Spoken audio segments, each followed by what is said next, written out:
Baka may maidagdag si Attorney Medina, yung constitutionalist natin, si Justice Azcuna. Talaga bang IHL ito? Talagang international humanitarian law, pati jurisdiction, procedure, administrative law, sakop na lahat ng IHL? Parang ang hirap naman tanggapin. Madam Chair, while This was in the previous hearing, to be fair po, not today. yes, the question is whether or not the Philippine IHL law is relevant since IHL is the law on armed conflict and there's no war. Okay.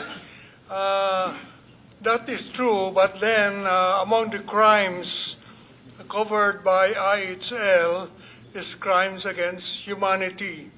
And crimes against humanity may be committed during peacetime as well as wartime. Consequently, the Philippine IHL, although generally addressing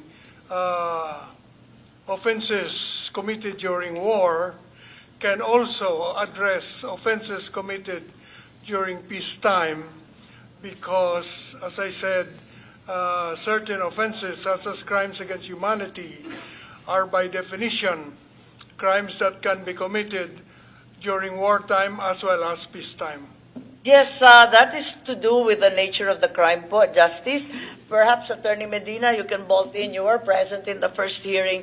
Pati ba naman jurisdiction, procedure, lahat yan, sakop ng IHL? The jurisdiction of the ICC remains under the concept of a complementary jurisdiction, meaning that it kicks in only if the national judicial system is genuinely unable to genuinely prosecute or investigate the suspect. So, Is that the case po in the Philippines? Are we genuinely unable to prosecute? in the case of former President Rodrigo Duterte, the ICC apparently has reached the conclusion that the Philippines is unable to genuinely prosecute him because no case was filed against him after so many years, even after he stepped down from the presidency.